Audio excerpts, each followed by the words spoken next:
Hello, virtual learners. You are on your final day of your personal narrative. You have written the beginning of your story. You thought it up, you wrote it down. You've written the middle of your story. You thought it up, you wrote it down. And then just this week, we finished the ending to our personal narrative by writing our final paragraph. I have all of the parts of my story here, and now is the time when I need to go through and make sure that it's my very best quality work. You may remember when we started talking about a 5-star sentence.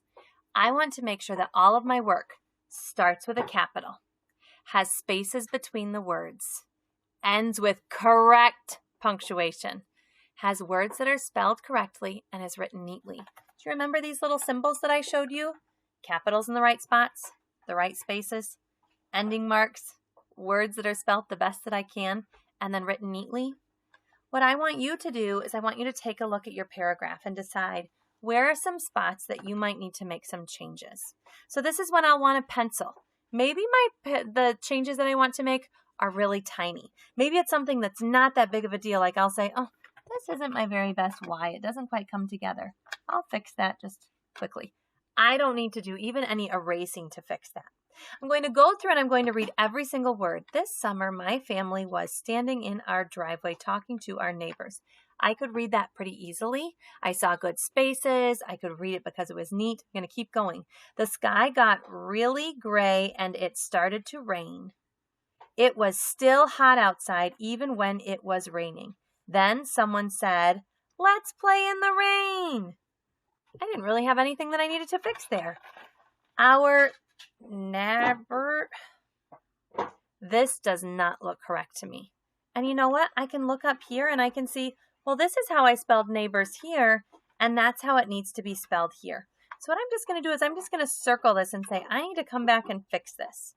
What else might I need to fix? Well, this, look at this. There is not enough space there, so I'm going to put a line there to remind me. And my family, Toby, Liam, Finn, Isla, and me. Ooh, this is a really big space. So I'm actually going to go like this and say, wow, that space is too big. Ran down this space looks really big to me too. So I'm going to show too big. Ooh, need to fix this D. It wasn't there all the way. To play in the rain. Oh, well, that is not supposed to be a capital letter. I could erase it now, or I could just circle it to remind myself. Come back and fix it. Look at these letters that are coming off of the line. This is something else. So what you're doing now is you're going through and you're saying, what do I need to do to make this my very best work? Now, like we talked about before, it might mean that your work right now is kind of looking like this, and you have a lot of things that you need to fix. It might just be that you have a couple of things that you need to go back with a pencil and fix.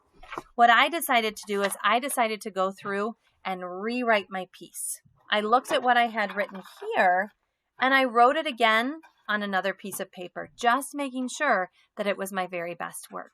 It's up to you if you think that there are just a few little things that you need to fix, or if you think, whoa, there are some big things that I think that I'd better start over with. It's your choice. But then we get to the final and probably my very favorite part. You need to create a title for your piece. So my piece, a good title, would it be The Pigeon Wants a Puppy? Well, no, because this story is not about pigeons and puppies. Also, that title has already been taken. Would it be a good title to say My Birthday Party? No, I have to remember, what was my piece all about? Oh, well, it was about dancing in the rain. Dancing in the rain. If that's what it's all about, then that would be the perfect title for my piece. Another thing that you can do is you are also welcome to add some illustration. You don't have to, but if you would like to add a picture to go along with your story, I would love to see that picture, and I'm guessing that your reader would too, but it's totally up to you. You have worked very hard on this personal narrative, and I'm so incredibly proud of you. The pictures that you've been sending me about what you've written so far, I can't even believe from the very first day of first grade until now how much you've learned and how far you've come. I can't wait to see your entire finished piece. When you feel like your piece has the beginning, the middle, and the end written down in paragraph form, and it's something that you want to share with me, please, please, please have your grown-up snap a picture. For me, I need more than just a picture of the front. You might have a 2-page story, or maybe even a 3-page story, or maybe even with the picture, it's going to be a 4-page story. I would love it if you would send those pictures to me. You may either send it along with all of your work on Friday, or you could also just send it in an email. Either way, I cannot wait to see it. You should feel proud of yourself for all of this great work that you've done.